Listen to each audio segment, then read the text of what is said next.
Hi guys, ఈరోజు day 6 almost Kashmir border దగ్గరకు వచ్చేసాము. మీకు ఎదురుగా కనబడుతున్న హైవే వచ్చి NH-44 Kanyakumari to Kashmir highway. ఇంతసేపు మొత్తం లదాఖ్ అడ్వెంచర్ అంతా ఇక్కడే చేసాము. అంత అడ్వెంచర్ అయిపోయింది రోడ్ అయితే. మరి ఇప్పుడుదా మళ్ళీ మా హైవేలోకి వచ్చాము. మా హైవే ఎందుకని అంటానంటే ఇది మా రూట్లో కూడా వెళ్తుంది కాబట్టి. చూడండి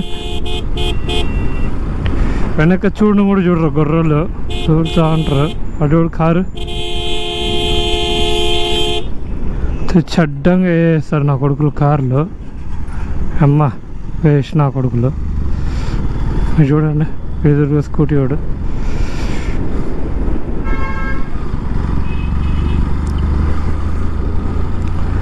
ఈ నుంచి NH-44 గైస్. మొత్తానికి మళ్ళీ మా హైవేలోకి వచ్చి రీచ్ అయ్యాము.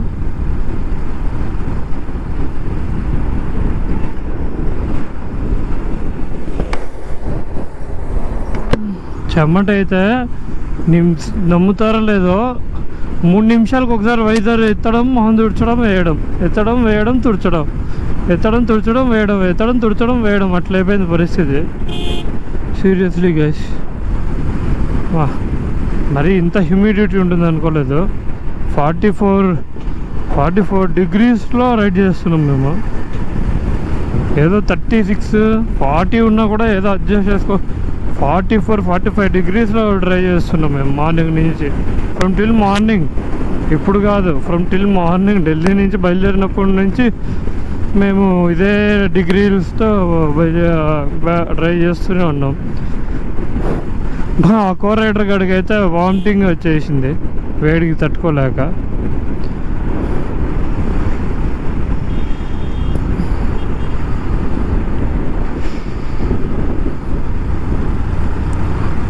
Check post guys. సో ఇంక అయిపోయి వచ్చింది ఇక్కడతో మొత్తం. ఇంకా మన NH హైవేనే. మేబీ మీరు ఇట్లా చూస్తూ ఉండండి, ఆడ ఒకటి దూరంగా గోడ వినబడుతుంది. నంబై శ్రీనగర్ కూడా కంపల్సరీ రాసి ఉంటాడు. ఎన్ని కిలోమీటర్లో చూద్దాం, ఎందుకంటే రేపు మార్నింగ్ కొట్టాల్సింది మన శ్రీనగర్. ఈరోజు వచ్చేసి జస్ట్ బార్డర్ వరకు వెళ్తాము. మనం బార్డర్ ఎంటర్ అయిపోతాం. ఈరోజు కాశ్మీర్ బార్డర్ ఎంటర్ అయిపోతాము. ఎంటర్ అయిపోయి వీడికి మా కో రైడర్ గాడికి ఆరోగ్యం బాగా కదా, వామిటింగ్ అయ్యి. సో మాకి కొంచెం పర్చేసింగ్ ఉంది. సిమ్ ఒకటి తీసుకోవాలి, పోస్ట్ పెయిడ్ సిమ్. అక్కడ ఇంకా జమ్మూ ఎంటర్ అవ్వగానే మా సిమ్లు పనిచేయవు. సో మేము అక్కడ ఒక సిమ్ ఒకటి తీసుకోవాలి ఫస్ట్, లోకల్ ప్రూఫ్, నా ప్రూఫ్ పెట్టుకొని. లేదు గైస్, అమృత్సర్, బీస్, నాకోడర్, జలంధర్ ఈ 4 మాత్రం వేసాడు.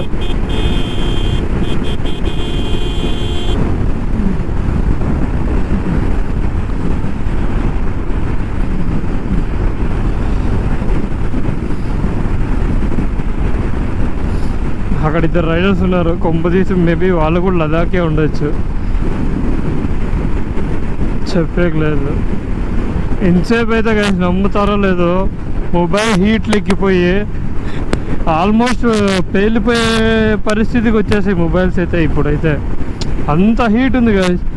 సొల్యూషన్ కనిపెట్టా, ఏం లేదు, సింపుల్గా మొత్తం తడిపేసి ఒక కర్చీఫ్ ఉంది, హెల్మెట్ తుడిచే, వైజర్ తుడిచే కర్చీఫ్. సో హెల్మెట్, వైజర్ తుడిచే కర్చీఫ్ ఎత్తేసి నీట్గా మొత్తము తడిపేసి దాన్ని ఎత్తి దానిలో ఒకసారి పిండితే మొత్తం నీళ్ళంతా పడిపోద్ది. మళ్ళీ కొంచెం తాముగా ఉంటుంది కదా, ఆ తామని మొబైల్ పెట్టేస్తే కొంచెం హీట్ తగ్గిపోయి మొబైల్స్ 2 iPhone కానీ ఇవి కానీ కొంచెం నీట్గా ఉంటుంది. అట్లా ప్లాన్ చేసా. దేశీ జుగాడ్ అంటారు దీన్ని. ఏం చేద్దాం చెప్పండి, ఇక మన కార్ అన్నప్పుడు తప్పదు. జలంధర్ 41 అంట. మేబీ జలంధర్ తర్వాత మనం జలంధర్ దాటి ఒక 100 కిలోమీటర్లు పోతే మనకు వచ్చేస్తుంది కాశ్మీర్ బార్డర్. ఫైనలీ ఎన్నో ఏళ్ళ కళ, 4-5 ఏళ్ళ నిరీక్షణ ఈ రోజుతో తీరిపోతుంది. K2K, Kanyakumari to Kashmir. యాక్చువల్గా రేపు తీరేది శ్రీనగర్కి వెళ్తే, కానీ ఇది కాశ్మీరే కదా. మనం ఏమన్నాం, K2K, Kanyakumari to Kashmir. So మన కాశ్మీర్కి ఈరోజు వితిన్ 6 days, ఈరోజు ప్రజెంట్ డే వచ్చి 6th day, within 6 days guys 3000+ kilometres drive చేసాం. జస్ట్ 3-6 days ఎవడైనా ట్రై చేయగల. అంటే ట్రై చేసే వాళ్ళు ఉన్నారు, లేరని కాదు. 150cc 200cc బైక్స్ అయితే ఎవడు చేసిండలేదు గైస్. 200cc ఏమో తెలియదు కానీ 150ccలో అయితే వితిన్ 6 days ఎవడు చేసిండలేదు. సీరియస్లీ ఏం గైస్ తమాషా. వితిన్ 6 days అంటే డైలీ 600 to 700 kilometers కొడుతూనే ఉన్నాం నాన్ స్టాప్ బండ్లను. 600 to 700 కొడుతూనే వస్తున్నాం అప్పటికి బండి. నమ్ముతారు లేదు, ఇప్పుడు ఇట్లా పెట్టుకుంటా అంటే చెయ్యి కాలిపోతుంది భయంకరంగా. ముందు చూసారు కదా ఇట్లా, అట్లా వేడి గ్యాస్ కాడ పెడితే ఎట్లా వస్తుంది మనకి చెయ్యి వేడి, అలా వస్తుంది. అలా ఉంది ఇక్కడ పరిస్థితి, అలా ఉంది పరిస్థితి కూడా ఇక్కడ.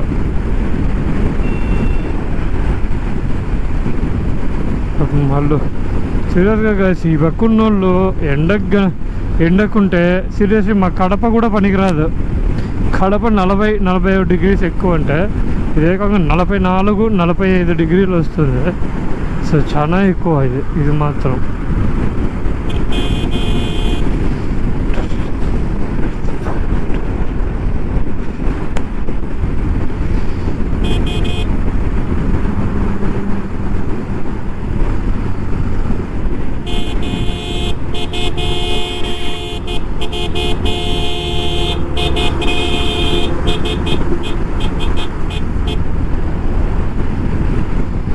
ఎక్కడైనా ఆపుకోవాలి గైస్. ఇంకా నేను ఆకలి అవుతుంది విపరీతంగా. ఈ అంటే తినడం కాదు, జ్యూస్ సంథింగ్. ఆల్రెడీ బండి కూడా ఇంకా 10 kilometers ఎగస్ట్రా తిరిగేసింది. బాదం పాలు అలాంటిది బెస్ట్. అలాంటి బండి కోసం అప్పటి నుంచి ఎదుగుతున్నా, ఇంతవరకు ఇంకా కనపడలేదు. కనపడితే బండి ఆపేస్తాను. 1 hour ఈజీగా ఆపేస్తాం బండి. ఎందుకంటే భయంకరమైన వేడి ఉంది గైస్. పాపం బండిని కూడా మనం ఎంతని కొట్టగలం చెప్పండి. కారు ఇంజన్ కారు ఇంజన్కి బండి ఇంజన్కి చాలా తేడా. అది వేరే, నాది ఎయిర్ కూల్డ్ ఇంజన్, లిక్విడ్ కూడా కాదు. వెనక వచ్చేవాడిది లిక్విడ్ కూల్డ్.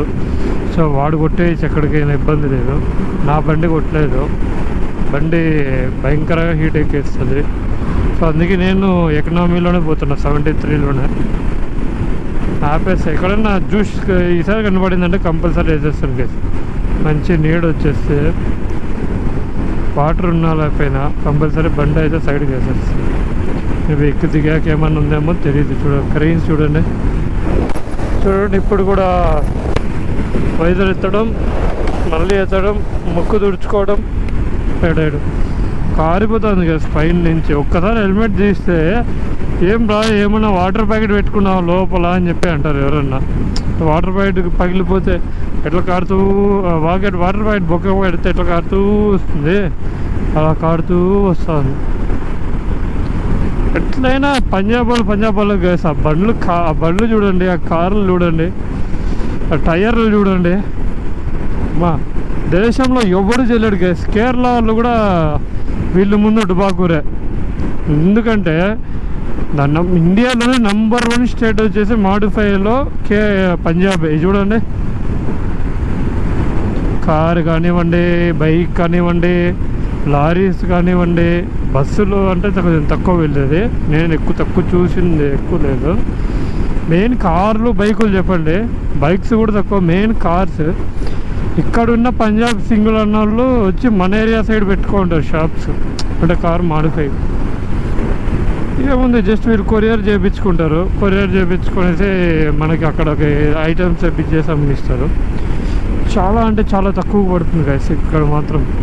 ఇప్పుడు కనుక నా చేతిలో కనుక ఒక 50,000 ఉంటే నా కారుకి మంచిగా సిస్టము A to Z అన్నీ తీసుకొని వస్తాను. ఏం చేద్దాం, అంత అమౌంట్, అంత బడ్జెట్, అంత లగ్జరీ మనకి ఆడుంది. ఎక్కడ గైస్ కనీసం నీడ కనపడదా ఆపుదామన్నా కూడా జ్యూస్ అంగట్లు కనపడతలేదు, ఒక నీడ కనపడతలేదు. కనపడక ఒక నీడ కనపడింది, తెచ్చి ఒకడు ఆపుకున్నాడు. ఆడేమన్నా ఉందా, జ్యూస్ షాప్ లాగా ఉంది అది. ఆల్రెడీ 12 kilometers ఎక్స్ట్రా తిరిగింది. Seriously 1 hour ఆపేస్తాం. 45 minutes to 1 hour ఆపేస్తాను ఇప్పుడైతే బండి. జస్ట్ దాబా ఇది. ఎవరైనా ఇటుగా ఇట్లా K2K కాకపోయినా లదాఖ్ రైడ్ చేసేవాళ్ళు నన్ను అడిగితే నేను చాలా పెద్ద తప్పు చేశాను. మీరు మాత్రం దయచేసి ఆ చెప్పు అసలుకి చేయొద్దని. నేను చేసిన తప్పు మీరు తెలుసుకుంటారు కాబట్టి చెప్తున్నా. మన సైడ్ దొరికినట్లు ఇక్కడ ఫుడ్ ఉప్పు ఉండదు, కారం అస్సలు ఏం ఎక్స్పెక్ట్ చేసి రావద్దండి. వచ్చేటప్పుడు సైలెంట్గా ఒక 4-5 ఊరగాయ బాటలు బ్యాగ్లో పడేసుకొని వచ్చేయండి. అట్లా మూల పడి ఉంటాయి. మీకు ఎక్కడ సప్పుడు కూడా అనిపిస్తే సింపుల్గా రోటీ చెప్పుకోండి, ఒక దాల్ చెప్పండి, దానికి తోడు ఇది ఒక ఊరగాయ వేసుకోండి. మన పక్క ఊరగాయ టేస్ట్ వేరు కదా. మన పక్క ఊరగాయ టేస్ట్ రావాలంటే ఈ పక్క అసలు రాదు. సో సైలెంట్గా మనం ఏం చేయాలి, ఒక దాల్ చెప్పుకోవాలి.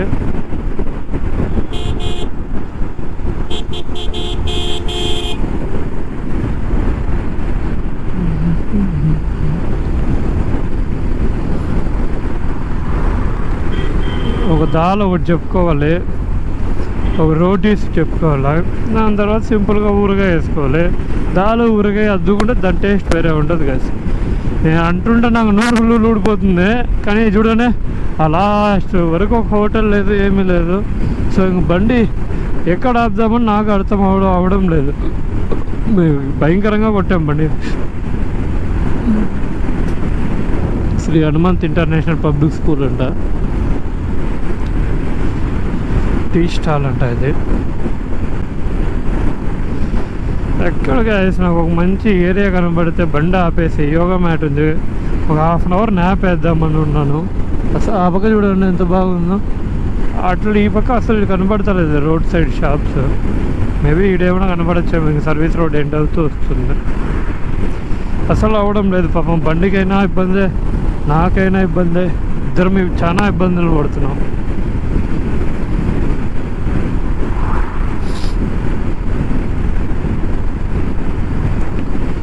ఎక్కడున్నారా బాబు? ఒక జ్యూస్ షాపు లేదంటే ఒక షాపు, ఆ షాప్ కనబడితే చాలు మనం తీసుకురామని చెప్పేసి నేను ముందు నీడు ఎత్తికేకపోతా.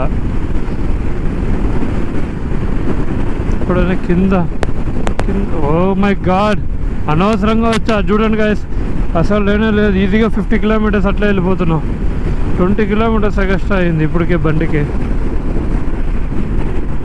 ఇంజన్ అయితే మామూలు వేడి ఉండదు. పాపం ఆయిల్ సర్వీసింగ్ వచ్చేసి ఇంకో 500 పోతే ఆయిల్ సర్వీసింగ్ చేయించాలి. మేబీ శ్రీనగర్లో చేయించవచ్చు. రేపు సండే కదా, శ్రీనగర్లో మెకానిక్ షాప్స్ ఉంటాయా ఉండవా అనేది నా మిలియనరీ క్వశ్చన్. లేకపోతే కార్గిల్లో సోమవారం పోయేటప్పుడు ఎక్కడైనా మెకానిక్ షెడ్ కనబడితే జస్ట్ డ్రైనర్ తిప్పేసి ఆయిల్ పోసుకొని ఆయిల్ ఫిల్టర్ మార్చుకొని వెళ్ళిపోవడమే. మా వాడికి ఏమో కదా, ఆయిల్ పోస్తే మాత్రము భలే స్మూత్గా ఉంటాడు. ఆయిల్ అయిపోయాక మళ్ళీ కయ్యో నడుస్తాడు. ఆయిల్ అదే కొత్తగా వేసినప్పుడు ఆయిల్ స్మూత్గా ఏం అసలు సౌండ్ వినపడకుండా పోతుంది. దాని తర్వాత మళ్ళీ ఇప్పుడు కూడా చూడండి, ముక్కు మీద నుంచి కరెక్ట్గా డ్రాప్ కారుతుంది. సీరియస్లీ గైస్, దయచేసి మాత్రం ఈ టైంలో అసలు రైడ్ చేయకండి. చాలా ఫేస్ చేయాల్సి వస్తుంది ఇబ్బంది. మెయిన్ ఈ ఎండే గైస్, వేరే ఇబ్బందులు ఏవి లేవు. చూడండి ఇప్పుడు వైజర్ ఎత్తాను,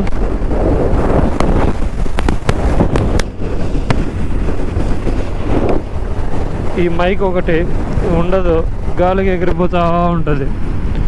ఓ మై గాడ్, లేదు గైస్, ఇంక సర్వీస్ రోడ్లోనే సైడ్ వేసేస్తాను నేను సీరియస్లీ. అది చూడండి, పోయే కొద్ది పోతానే ఉంది ఆ రూటు. ఎంత పోయేది ఇంకా. పక్కన షాప్సే లేవు, సర్వీస్ రోడ్లోకి దిగాలి. సర్వీస్ రోడ్లోకి రోడ్డే లేదు. ఉన్నాయి కానీ ఇక్కడ జ్యూస్ షాప్స్ ఆపచ్చు. మన బండికి నీడ కావాలి కదా, మనం మాత్రం నీడ తీసుకుంటే అది 99.9% కరెక్ట్ కాదు. మన బండికి కూడా నీడ ఉండాలి. పాపం ఎంతసేపు ఎండలో కొట్టి మళ్ళీ ఎండలోనే వదిలేస్తావారా అని చెప్పి అదే అనుకోదు మనల్ని. Seriously guys, great. నా బండి అయితే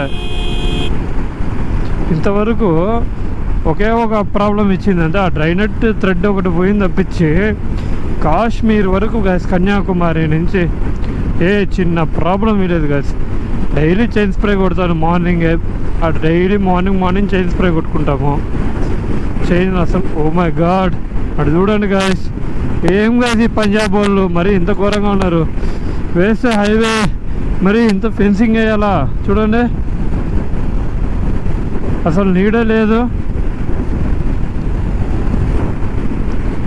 ఓ మై గాడ్, 1 కిలోమీటర్ పోతే 50 కిలోమీటర్స్ అయిపోద్ది. ఏం కాదు చేసేది వీళ్ళని.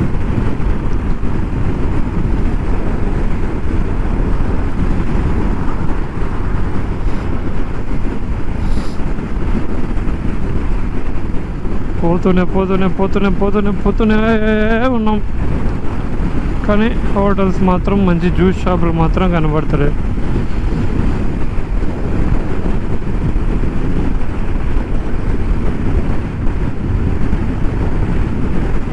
లేదు గైస్, ఇక సర్వీస్ రోడ్లో దిగేస్తాను నేనైతే. సీరియస్లీ కనబడిందంటే ఈసారి దిగేస్తాను. ఎందుకంటే అసలు లేవు, షాప్సే లేవు. ఎంత అని కొట్టేది బండిని కూడా చెప్పనా. వాళ్ళు హీట్ మా చెయ్యి అయితే కాలిపోతుంది, అంత ఘోరంగా ఉంది వేడి. చూస్తున్నా, స్లో చేసుకుంటా. ఇక్కడ ఏమన్నా దాటే ఛాన్స్ ఉంటే దాటేస్తాను నేను. ఏదో ఒక రూట్ పెట్టింటారా? లేదు.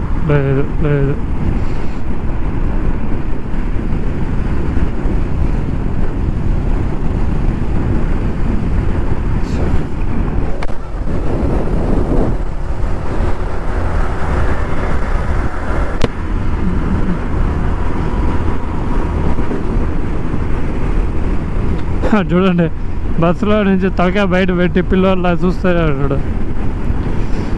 ఇక్కడ బస్సులు కూడా బాగున్నాయి కదా పంజాబ్ది అయితే, ఎస్పెషల్లీ పంజాబ్ది అయితే, పంజాబ్ గవర్నమెంట్ బస్సెస్ అయితే బాగున్నాయి. అరే ఒకే ఒక చెట్టు కనబడింది, నేను ఇంక ఇక్కడ వేసుకొని వేస్తాను. నేనైతే ఏం చేయలేను. ఈడ బాగుంది. ఇప్పుడు రోడ్డు దొరకాలి, ఆ పక్కకి మారిపోతాను. అవ్వడం లేదు సీరియస్గా. బండికి ఎంతని పాపం, బండి అయితే మరీ కుక్క కొట్టినట్టు.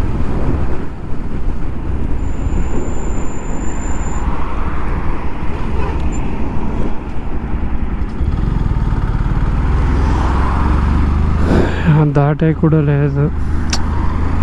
ఈ పక్క దిగినా కూడా షాప్లు ఏం లేవు. నాకు ఏడిపోతుంది. నేనమ్మ జీవితం ఏందిరా ఇది, ఒకే ఒక షాపు సర్వీస్ రోడ్డుకి ఎంత అకసార్లు పెడుతున్నాము.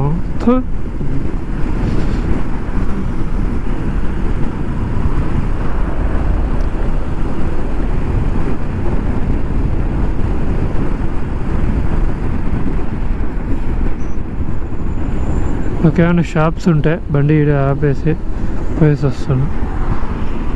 దూకైనా వచ్చేద్దామని ఉంటే జలంధరే వెళ్ళిపోతామేమో మేబీ, నాకు తెలిసి. ఈ నమ్మ అట్లుంది పరిస్థితి. చూడనే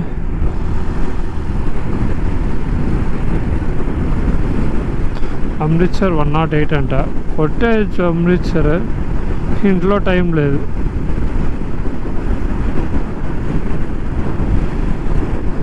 ఎక్కడ ఒక్క జ్యూస్ షాప్ రా ప్లీజ్, ఒకే ఒక జ్యూస్ షాప్. అరే టీ షాప్ కాదురా అయ్యా, జ్యూస్ షాప్ రా.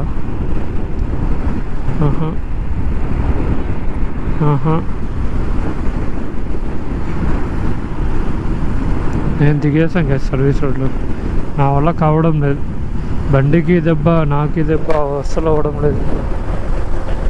ఏమవుతుంది అయ్యా, మళ్ళీ పోయి ఎక్కుతాం కారణంటే.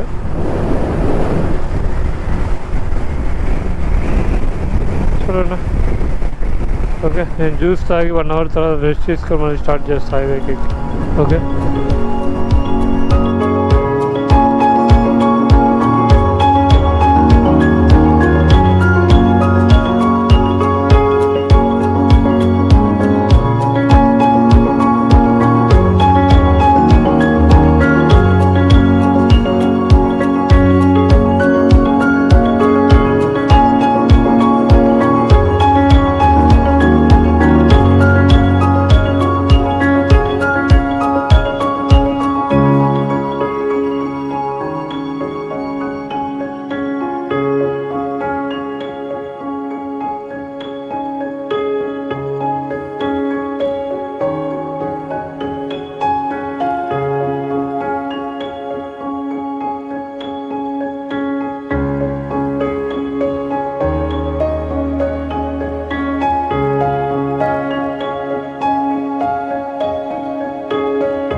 జస్ట్ 193 కిలోమీటర్స్ కూడా లేదు కదా, 193 అన్నారు. ఈ పతాన్కోట్ ఉంది కదా 83, ఆ నుంచి దగ్గరే జస్ట్ ఒక 30 కిలోమీటర్స్ ఉంటుంది. పతాన్కోట్ తర్వాత మనకి జమ్మూ కాశ్మీర్ స్టార్ట్ అయ్యేది. So within 100 kilometers we gonna reach our goal, aim, etc. Sub అంతా ఈ రాష్ట్రం ముగిస్తుంది. ఇన్నేళ్ళ నిరీక్షణ, ఎన్నో ఏళ్ళ కృషి ఈ రోజుతో ఒక్క 2 అవర్స్లో అయిపోద్ది. I'm very very very very happy for that. ఎన్నో ఏళ్ళ కృషి, ఎన్నో ఏళ్ళ కష్టం ఇది నాకు. అది ఓన్లీ ఒక బైకర్కే తెలుసు. బయట అనుకుంటారు, ఓ వీడేముంది కన్యాకుమారి నుంచి కాశ్మీర్ పోవడం ఇంత గొప్ప చెప్పుకుంటున్నాడు అని చెప్పి. అది అందరికీ రాసి పెట్టిండదు, కొంతమందికే రాసి పెట్టిండదు పోవాలని చెప్పి. అది వాళ్ళ సొంత బైక్లో పోవాలని చెప్పి కొంతమందికే రాసి పెట్టింటుంది. ఆ కొంతమంది అదృష్టవంతుల్లో నేను ఒకరిని. ఇప్పటిదాకా ఎన్నో ఏళ్ళ కష్టంగా, సీరియస్లీ ఎన్నో ఏళ్ళ కళ, ఎన్నో ఏళ్ళ కృషి, ఎన్నో ఏళ్ళ కష్టం, ఎన్నో ఏళ్ళ కృషి, ఎన్నో ఏళ్ళ కళ. అది ఈ 3 కలిపితే ఈ కాశ్మీర్ గడ్డలో నా బండి అడుగు పెట్టాలి అనేది నాది. సో ఇన్నాళ్ళకి నా కళ తీరబోతుంది. Kashmir within 100 kilometers we gonna be in Jammu Kashmir. చాలా అంటే చాలా ఎక్సైట్మెంట్ ఉంది. ఎప్పుడెప్పుడు వస్తుందా ఎక్సైట్మెంట్, ఎప్పుడెప్పుడు జమ్మూ కాశ్మీర్లోకి అడుగు పెడతానా, ఎప్పుడెప్పుడు నా బండి నేను ఫోటో తీసుకోవాలా, ఎప్పుడెప్పుడు జమ్మూ కాశ్మీర్లోకి అడుగు పెడతానా అనేదే ఉంది. పాస్ట్ 3 days నుంచి శ్రీనగర్ బోర్డు ఉన్నప్పటి నుంచి, కనబడినప్పటి నుంచి ఎప్పుడు వస్తే బాగుండబ్బా, ఎప్పుడు వస్తే బాగుండబ్బా, ఎప్పుడు వస్తే బాగుండబ్బా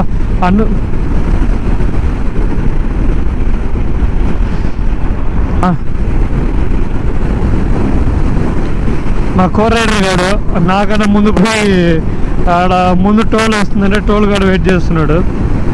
వాడు నాకన్నా ఇంకా ఎక్సైట్మెంట్ ఉన్నాడు. వాడైతే సీరియస్లీ నేను ఒక లెవెల్లో ఎక్సైట్మెంట్ ఉంటే నాకన్నా ఎక్కువ ఎక్సైట్మెంట్ ఉన్నాడు. ఎందుకంటే వాడు నేటివ్గా కన్యాకుమారి, అంటే వాడిది పెద్ద ఏం లేదులే, కన్యాకుమారి టు కాశ్మీర్.